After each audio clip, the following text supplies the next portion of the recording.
I am Domingo, 33 years old, and father to two amazing kids. The text came 2 weeks before Christmas. My mother wrote those words so casually. "We're doing Christmas without you this year." I just nodded at my phone, swallowing the lump in my throat, pretending it didn't slice through me like a knife. For years, I had funded their holidays, paid their bills, been their safety net. Later, when I saw those photos, something inside me finally broke. Let me know where you're watching from in the comments below. Hit that like and subscribe button if family drama hits close to home, and stick around to see how I finally stood up for myself after years of being used. My family story begins like many others, with divorce. My parents separated when I was 8 years old. It wasn't particularly dramatic, just a slow unraveling that eventually reached its breaking point. My father moved to another state for work, and while he sent child support regularly, his physical presence became limited to twice-yearly visits and occasional phone calls. My mother remarried when I was 10, to Walter, a man with 2 children of his own.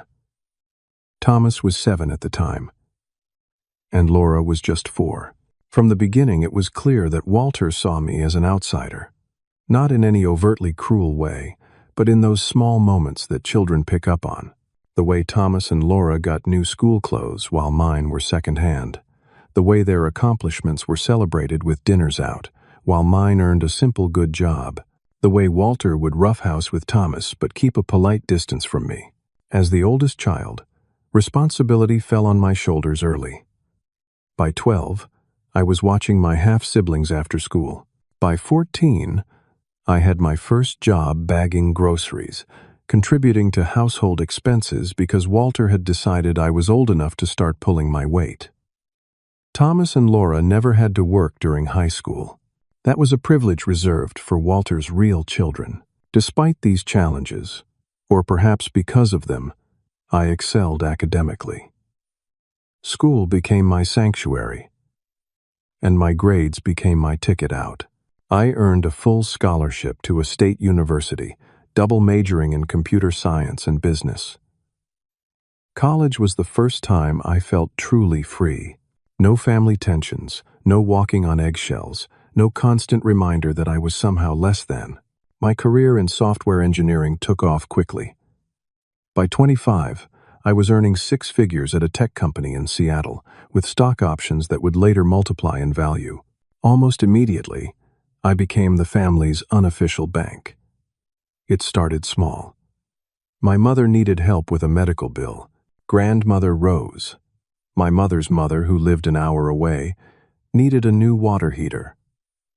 Thomas crashed his first car and needed help with insurance. Laura wanted to attend a private university instead of the state school she could afford. One by one, these requests came in, and one by one, I fulfilled them. There was always a promise to pay me back, but that rarely materialized. When I brought it up, I was reminded of how family helps family. How I had been blessed with financial success while others struggled. How blood meant obligation. The manipulation was subtle but effective. At 26, I met Amy at a mutual friend's wedding. She was smart, kind, and saw right through my people-pleasing tendencies. "You give too much of yourself," she told me on our third date, after I'd stepped away to take a call from my mother about Thomas needing money for car repairs. Amy was the first person who made me feel valued for who I was, not what I could provide. We married when I was 28, and our son James came along a year later. Our daughter Lily followed 2 years after that. Having my own family changed something fundamental in me. For the first time, I felt what unconditional love should be. James and Lily loved me for being their dad, for reading bedtime stories and building pillow forts. They didn't care about my salary or what I could buy them. They just wanted my presence. By contrast, my relationships with my extended family seemed increasingly transactional. By the time I was 33, I was covering an astonishing amount of their expenses. I paid the health insurance premiums for my mother, Walter, Thomas, and Laura, totaling $1,200 monthly. I made Thomas's $450 car payment for a vehicle that was much nicer than mine. Laura's tuition and apartment near her university cost me $2,800 every month. Grandmother Rose's rent and expenses came to $1,500 monthly. Beyond these regular payments, there were constant emergencies that required my financial intervention. Thomas lost his job and needed 3 months of living expenses. Laura wanted to study abroad and needed airfare and program fees. My mother's refrigerator broke and needed immediate replacement. Walter had dental work not covered by insurance. Amy watched all this with growing concern. They only call when they need something. She pointed out one evening after I'd spent an hour on the phone with my mother discussing how to handle Laura's credit card debt. When was the last time they called just to check on you or ask about the kids? I couldn't remember. What I could remember were family gatherings where I covered the expenses but received little appreciation. Last Christmas had been particularly telling. I had paid for the entire celebration. Gifts for everyone. All the food, decorations, even flights for family members who lived farther away. Yet during the gathering, I'd felt like an outsider. Conversations happened around me. Inside jokes excluded me. And my children were treated with polite distance, while Thomas's new girlfriend was embraced as if she were already family. Still, I told myself this was normal. Family is complicated. Not every relationship is perfect. I was fortunate enough to have the means to help. And wasn't that what family did for each other? Amy disagreed, but respected that these were my choices to make, though she made no secret of how she felt when my mother called me the family ATM as a supposed joke at Thanksgiving. I had built a life many would envy. A loving wife. 2 wonderful children. A beautiful home. A successful career.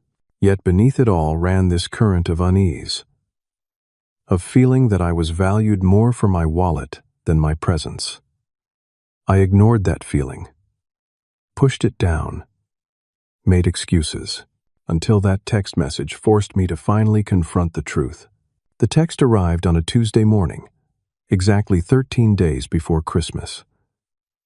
I was in my home office, between video meetings, when my phone buzzed. Seeing my mother's name, I opened the message expecting the usual request for money disguised as casual conversation. Instead, what I read sent a cold shock through my system. Domingo. We've decided to do Christmas a bit differently this year. We're keeping it smaller, just immediate family. So we won't need you all to come. The house gets so crowded, and we thought a cozier gathering would be nice for once. Hope you understand. We can exchange gifts after the holidays instead. I stared at those words, reading them over and over. Immediate family. My mother, my stepfather, my half-siblings, their partners, their children, and Grandmother Rose. Everyone except me, my wife, and my children. Somehow we weren't immediate family anymore. The house gets so crowded. This was the same house where, last year, we'd had 23 people for Christmas dinner. The same house where summer barbecues regularly hosted 30 or more. Suddenly, it was too small for 4 more people. 4 people who had funded renovations to that very house, including the expanded dining room and deck, specifically designed for large gatherings. My thumbs hovered over the phone. A dozen responses formed and dissolved in my mind. Angry questions. Hurt accusations. Reminders of all I'd contributed over the years. In the end, what I typed was simply, okay. Just 2 letters that masked the hurricane of emotions building inside me. I set the phone down and stared out the window, watching as our neighborhood kids got off the school bus. Among them were James and Lily, their bright winter hats bobbing as they raced up our driveway. Their joy stood in stark contrast to the cold emptiness spreading through my chest. When Amy came home from her part-time teaching position, I showed her the text. Her reaction was immediate and fierce. "Are you kidding me? After everything you do for them? After you paid for their entire Christmas last year? This is absolute garbage, Domingo. And you know it." She paced our kitchen, more upset than I'd seen her in years. "Do they think we don't notice? The way they treat you? The way they treat our kids?" James asked me last Easter why his cousins got bigger baskets than he did. Lily noticed that Grandmother Rose never remembers her name, but knows every detail about Laura's daughter. And now this? I sank into a chair, still numb. "Maybe it really is about space," I offered weakly. Amy stopped pacing to look at me directly. "No. It's about control. It's about taking and taking without having to look you in the eye and say thank you. It's about using you for money while treating you as optional." She softened, coming to kneel beside my chair. "You deserve better. And so do our kids. Let's make our own Christmas this year, one filled with people who actually want us there." That evening, we sat down with James and Lily to talk about creating new Christmas traditions. Their initial disappointment at not seeing their cousins quickly turned to excitement as we discussed possibilities. A trip to the mountains, volunteering at a local shelter, hosting friends who had nowhere else to go. "Can we still have cinnamon rolls for breakfast?" James asked, his 7-year-old face serious. "Absolutely," I assured him. "And the Christmas movie marathon?" Lily added, not to be outdone by her big brother. "Definitely," Amy said, tickling her until she giggled. On the surface, we were moving forward, making plans. But inside, I was caught in a storm of conflicting emotions. There was the familiar pull of family loyalty, the ingrained belief that blood trumps all, that family should be forgiven any transgression. Against that pulled the newer, stronger current of self-respect, of protecting my children from the subtle rejections I'd experienced my whole life. As the days passed, memories of previous Christmases surfaced with new clarity. How I'd paid for plane tickets so everyone could be together. How I'd covered the cost of gifts from Santa for all the children, not just mine. How I'd funded the elaborate meals, the decorations, the new furniture, bought specifically to accommodate large gatherings, all while being treated like an afterthought, my contributions acknowledged with perfunctory thanks before conversation turned to Thomas's new promotion or Laura's latest achievement. There was the Christmas 3 years ago when I'd spent $5,000 on a specialized wheelchair for Grandmother Rose, only to hear her tell another relative that Thomas had such a generous heart for driving her to a doctor's appointment. Or last year, when I'd paid for Walter's entire family to join us, including his brother's family from California, only to be seated at the far end of the table, away from the main conversation. Each memory brought a sharper realization. I wasn't being excluded from this Christmas. I had never truly been included in any of them. I had been tolerated for my checkbook, appreciated for my financial support, but never truly seen or valued as a son, a brother, a grandson, a person. Amy found me late that night, sitting in the dark living room, staring at our Christmas tree. She didn't turn on the light, just sat beside me and took my hand. "You're worth more than what you can give," she said softly. "You always have been." For the first time since receiving that text, I felt tears burn behind my eyes. Not from hurt, but from the simple relief of being truly seen. Christmas morning dawned clear and cold, a perfect Pacific Northwest winter day with frost etching delicate patterns on our windows. Amy and I had thrown ourselves into creating a meaningful holiday for our little family. The living room was transformed with twinkling lights and fragrant pine boughs. Presents wrapped in bright paper formed a cheerful pile under our tree. The kitchen smelled of cinnamon and vanilla from the rolls baking in the oven. James and Lily woke us at 6:30, their excitement unable to be contained a minute longer. We shuffled downstairs in our matching pajamas, a tradition Amy had started when James was born. This year they were red and black buffalo plaid, cozy and festive. "Can we open presents now?" "Please. Please. Please?" Lily bounced on her toes, her dark curls still wild from sleep. "Breakfast first," Amy reminded them, "then presents." The morning unfolded with moments of genuine joy. James's face, when he unwrapped the robot building kit he'd been hinting about for months. Lily's delighted squeal at the art supplies, selected to nurture her budding creativity. The handmade gifts the children had prepared, including a clay pencil holder James had made for me that looked more like an abstract sculpture but was perfect in my eyes. Yet beneath our celebration ran an undercurrent of something not quite sadness, but rather an awareness of absence. The children's enthusiasm seemed slightly subdued, as if they too sensed something was missing. There were pauses in conversation, where usually there would be noise and chaos from a house full of relatives. Questions started, but not finished, when one of the kids would begin to ask when others were arriving before remembering the change in plans. Around mid-morning, while Amy helped the children set up their new toys, I took a moment to check my phone. No messages from my mother. No Christmas wishes from Thomas or Laura. Nothing from Grandmother Rose. The silence from them was deafening. Almost without thinking, I opened social media and immediately wished I hadn't. There on my feed was a photo posted by Laura's husband, Kyle. The caption read, "Best Christmas morning ever with the whole family." The whole family. The image showed 21 people crowded into my mother's living room.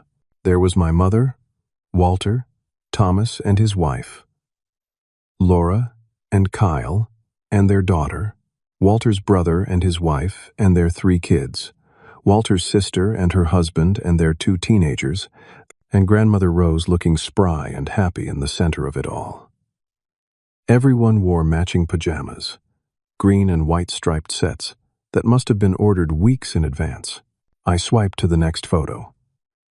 The dining room table extended to its full length, with both leaves inserted, groaned under a feast that could have fed 30.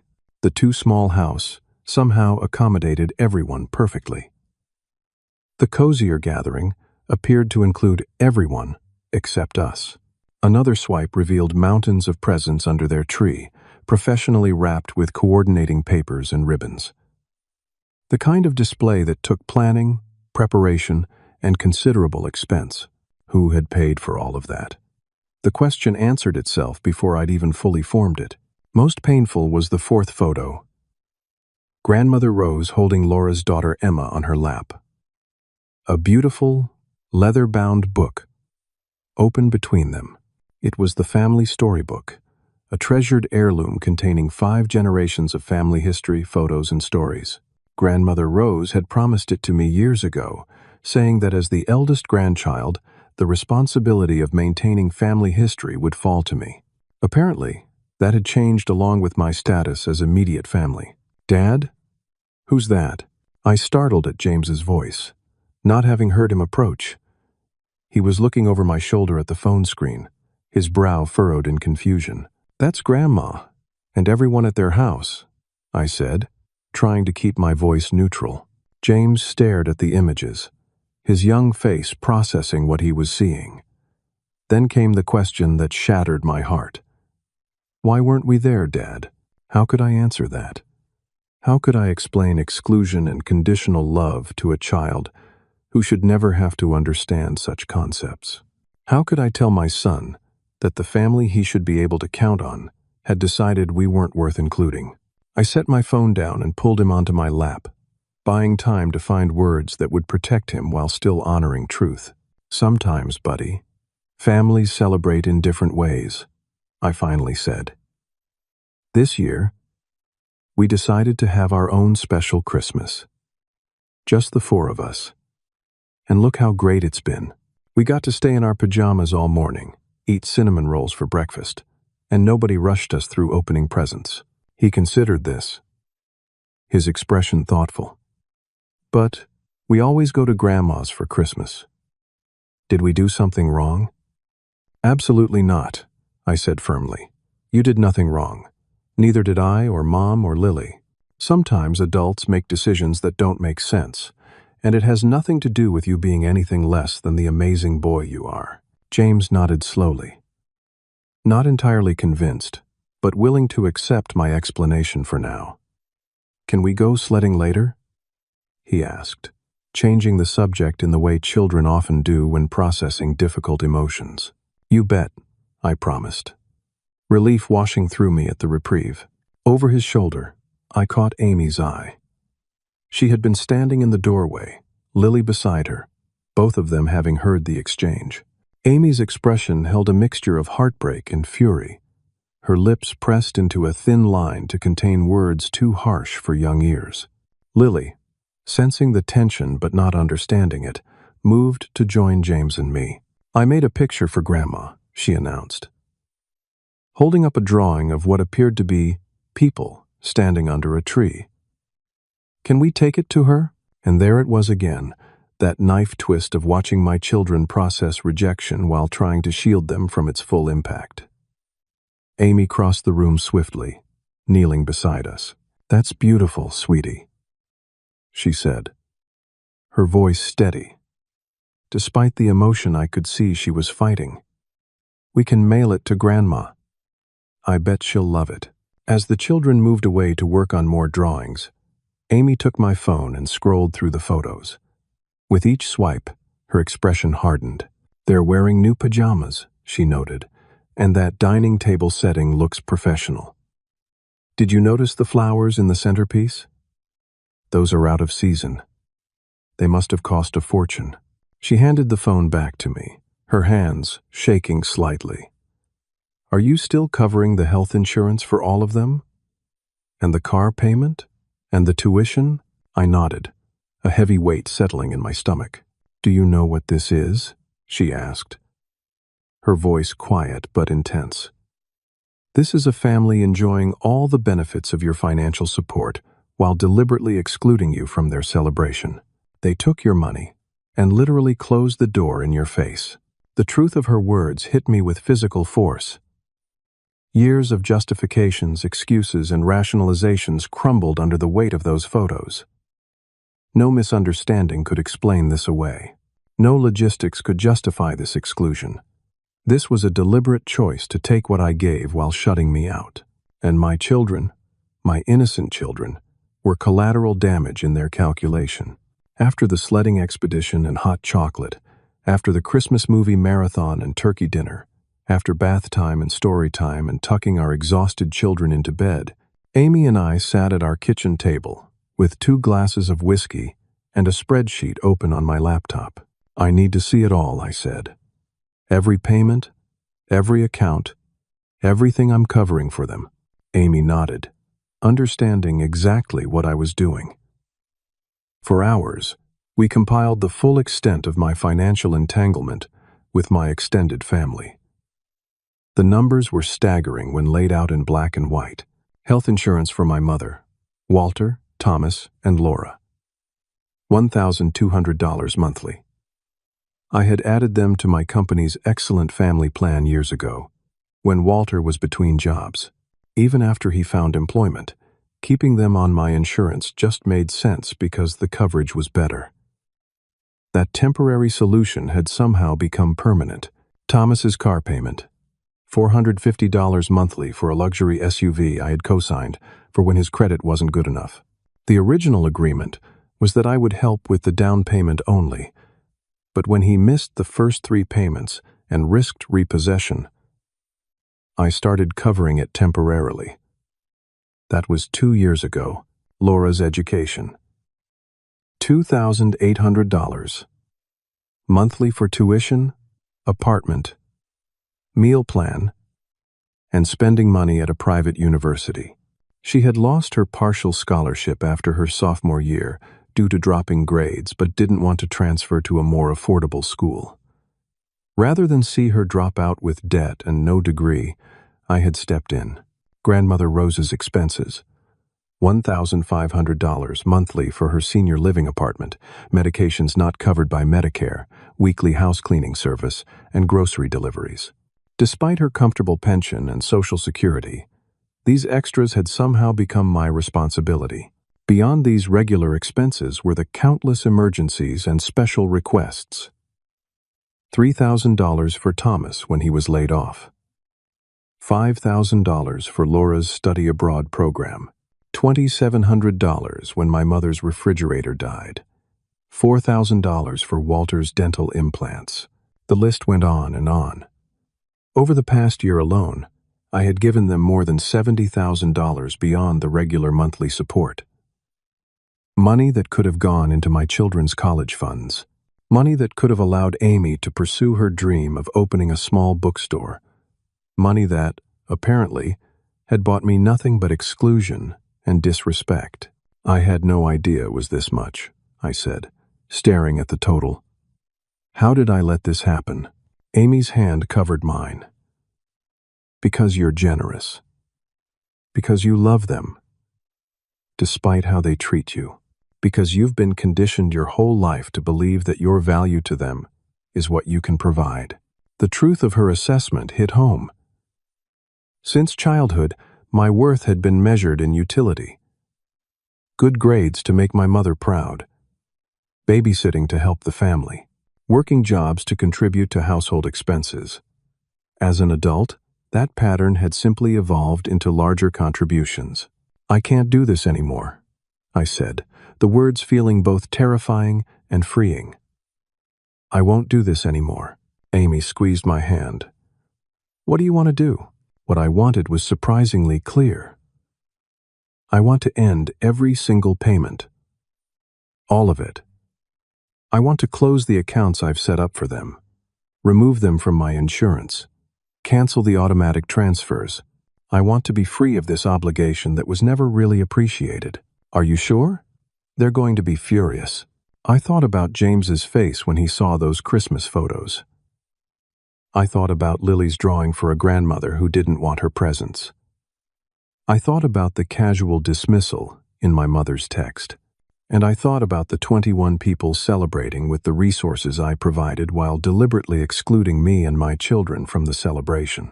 I'm sure, I said, my resolve hardening with each passing moment. They've already shown me where I stand with them. The only thing left is for me to show them where they stand with me. That night, long after Amy had gone to bed, I sat at my computer systematically dismantling the financial support structure I had built for my extended family. I logged into my health insurance portal and removed my mother, Walter, Thomas, and Laura from my policy. They would have until the end of January to find alternative coverage. I contacted the bank holding Thomas's car loan and informed them I would no longer be making payments. As co-signer, I would need to be removed from the loan or the car would need to be sold. I emailed Laura's university financial office, withdrawing my payment authorization, effective immediately. Winter semester tuition was already paid, but spring would be her responsibility. I called the property manager at Grandmother Rose's senior living facility and gave 30 days notice that I would no longer be covering her rent. I closed the joint credit card I maintained for family emergencies. I canceled every automatic payment, every scheduled transfer, every financial lifeline I had extended. With each action, I felt a mixture of guilt and liberation. The guilt was old, familiar, the product of years of conditioning. The liberation was new, exhilarating, a sensation of reclaiming something essential that I had given away piece by piece over the years. I drafted a simple email to send to all of them. After careful consideration, I have decided to end my financial support effective immediately. Health insurance coverage will continue until January 31st. I will not be making any further payments on other expenses, including car loans, tuition, rent, or credit cards. This decision is final. Domingo. My finger hovered over the send button. Was I being too harsh? Too abrupt? Should I offer some transition period? But then I remembered how easily they had dismissed us from Christmas, how little thought they had given to my children's feelings, how they had taken and taken while giving so little in return. I hit send. As the email disappeared into cyberspace, I felt a weight lift from my shoulders. For the first time in my adult life, I had prioritized my own family, my own well-being, over the insatiable needs of people who valued me only for what I could give them. Whatever came next, that victory could not be taken from me. The first notification came at 6:17 the next morning. A text from my mother. There must be some mistake with the email you sent. Call me immediately. Before I could even process that, my phone began ringing. Walter. I declined the call. Then another call. This time, from Thomas. Declined. A voicemail notification. A barrage of texts. Email alerts. The digital equivalent of a 5-alarm fire. I silenced my phone and went to make coffee. Amy found me there 15 minutes later, calmly preparing breakfast, as my phone lit up continuously on the counter. It started then, she said, eyeing the device as if it might explode. Oh yes, I replied with surprising serenity. Would you like eggs with your toast? By 7:30, when the children came downstairs for breakfast, I had 37 missed calls, 26 voicemails, and over 50 texts. I put my phone in a drawer before James and Lily could notice the unusual activity. This was their school vacation, and I intended to keep the drama away from them as much as possible. After Amy took them to a planned playdate with friends, I finally sat down to assess the damage. The voicemails ranged from confused to concerned to outright hostile. My mother. Domingo. What is the meaning of this email? This is not funny. Call me back right now. Her voice tight with controlled anger. Walter. You have no right to do this to your mother. After everything she's done for you, you better fix this situation immediately, or there will be consequences. Vague threats. As always. Thomas. Dude. What the hell? The bank called me about the car. I can't afford these payments. You know that. Is this some kind of joke? Entitlement, dripping from every word. Laura crying. Please don't do this, Domingo. I'll have to leave school. Where am I supposed to live? How could you do this to me? The genuine distress in her voice was the only one that caused a twinge of doubt. Grandmother rose. Domingo, dear, there seems to be some confusion with my rent. The office says you've stopped payments. I'm sure this is just a misunderstanding. Call me when you can. Her tone sweet, but with an undercurrent of calculation I'd never noticed before. Various extended family members had also weighed in, most taking the side of my mother and expressing shock at my cruelty and sudden change of character. A few expressed confusion, asking if I was having financial troubles myself or if something else was wrong. The text messages followed similar themes, though many included direct references to the Christmas gathering. My mother. If this is about Christmas, you're being ridiculous. We thought you'd want your own family time. Stop punishing everyone over a misunderstanding. Thomas. Is this because you weren't invited to Christmas? Grow up, man. It wasn't personal. Laura. Mom said you were busy with your own Christmas plans. I had no idea you felt left out. But this is extreme, Domingo. Please reconsider. Walter didn't bother with such pretenses. You've shown your true colors. Always knew you were selfish underneath it all. Your mother is devastated. As the morning wore on, the family group chat exploded. Screenshots of my email circulated. Theories were proposed about what had set me off. Some suggested I must be having a mental health crisis. Others speculated that Amy had put me up to this, always viewing her as an outsider who had poisoned me against them. A few messages stood out for their stunning lack of self-awareness. After everything we've done for you, family doesn't turn their back on family. We've always been there for you. And this is how you repay us? If you continue with this, don't expect to be welcome in this family anymore.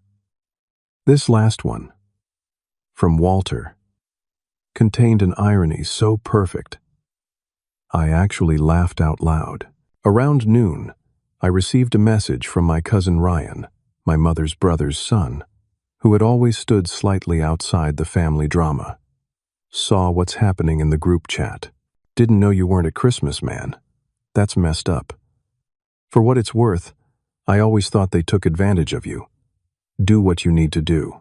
That small show of support from an unexpected quarter strengthened my resolve. I made myself lunch, ignoring the continuing notifications, and thought carefully about my next steps. When Amy returned with the children, I showed her some of the messages. She read through them with widening eyes. They really don't get it, do they? She said. It's like they're living in an alternate reality where they haven't been using you as an ATM for years. What do you think I should do now? I asked her. Nothing, she said firmly. You've said what you needed to say with your actions. Any further explanation will just get twisted and used against you. They're in panic mode because the gravy train stopped, not because they value your presence. I nodded, seeing the wisdom in her advice. My mother and Walter will probably show up here once they realize I'm not responding. Then we'll deal with them together, Amy assured me.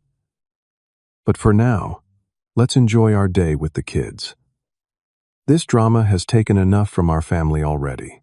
That afternoon, we took James and Lily to the Children's Museum, leaving my phone at home.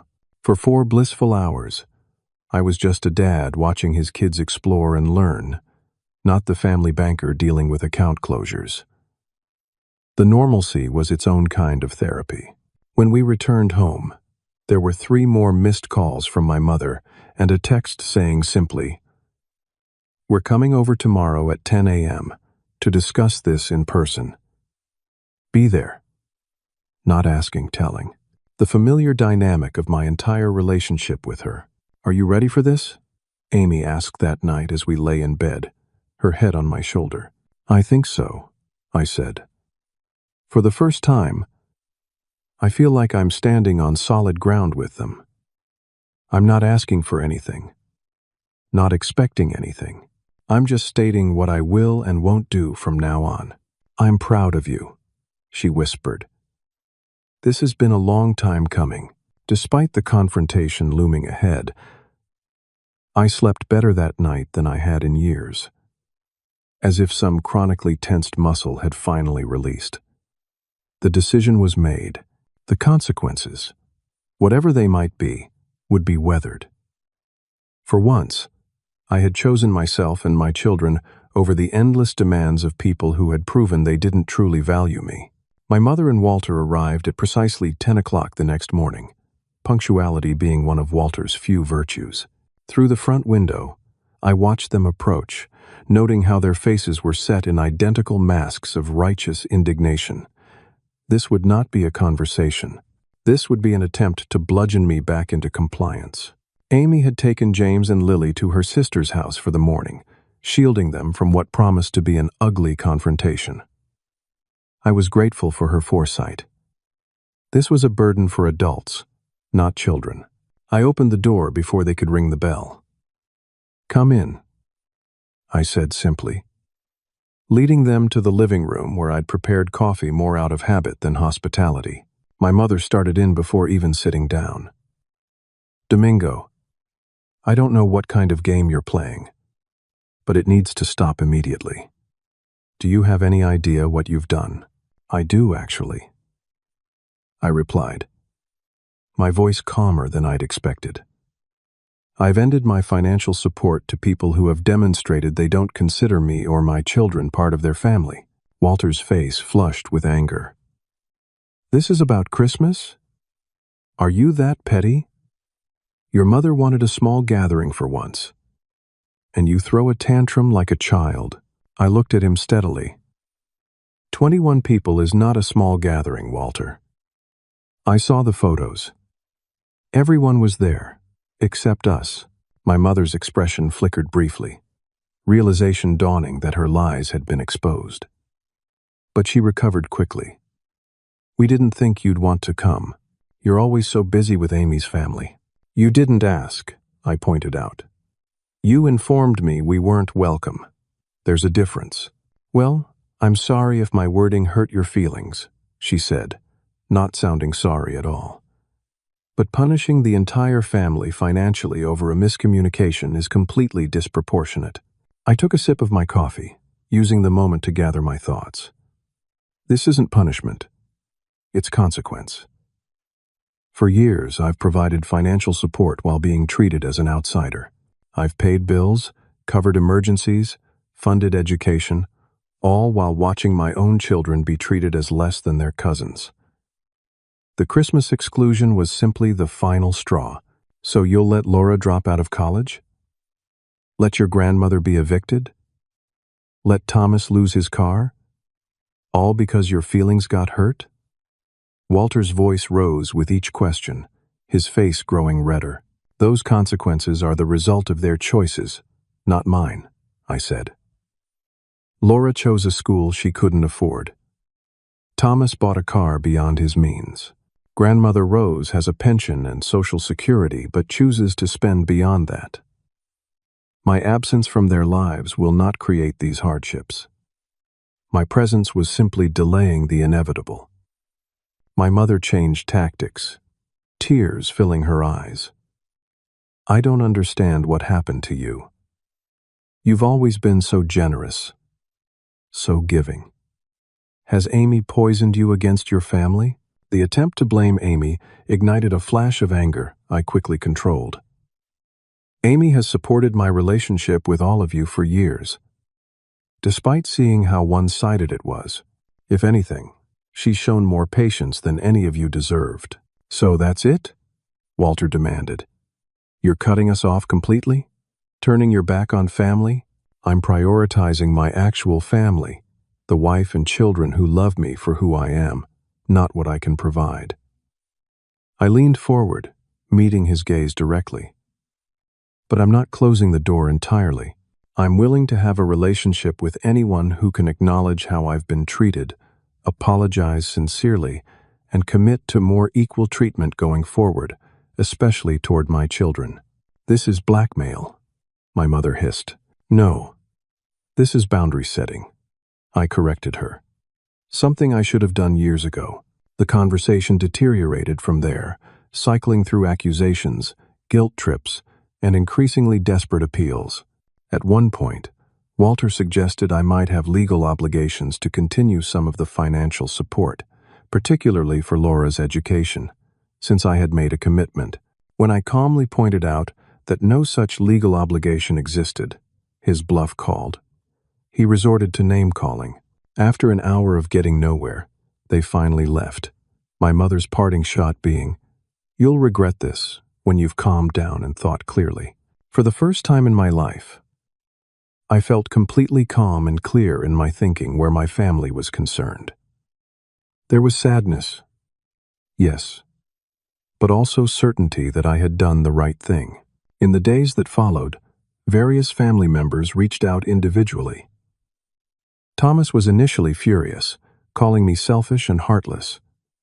After 3 days of silence from me, his tone changed dramatically.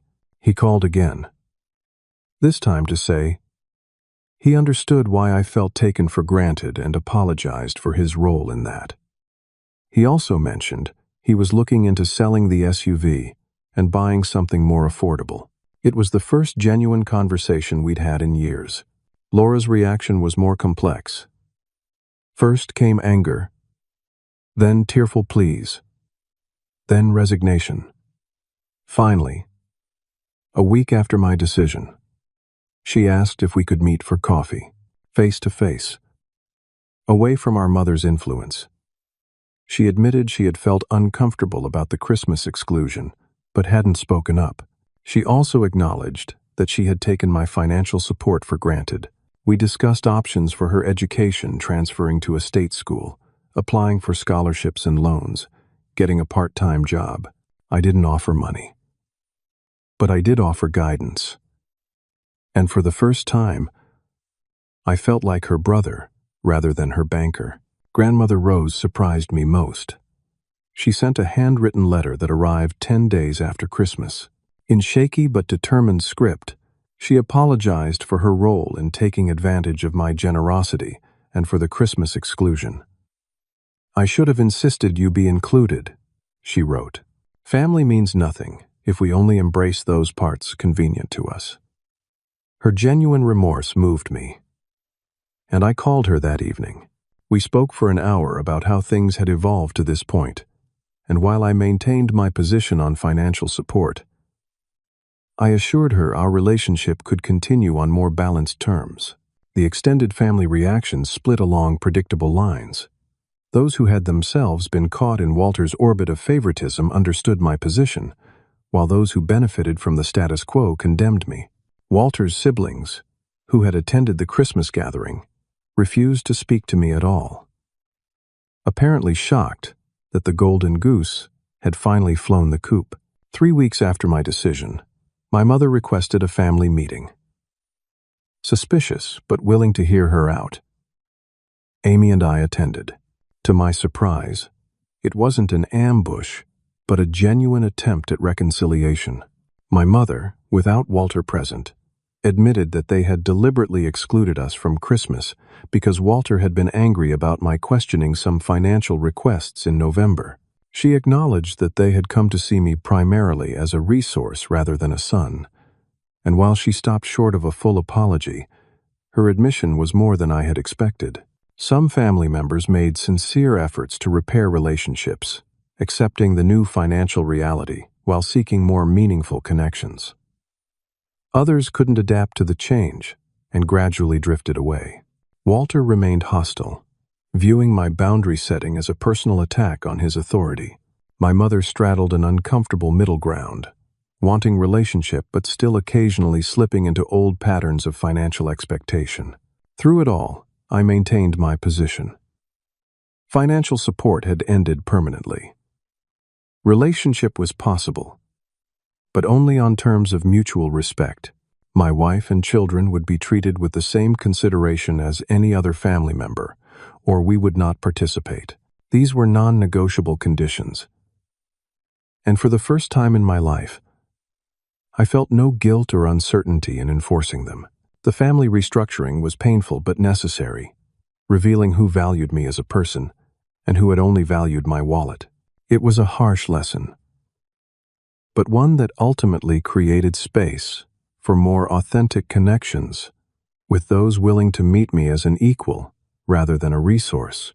6 months after that fateful Christmas text, our family landscape had transformed completely. The immediate financial impact had been significant not for me, but for those who had relied on my support.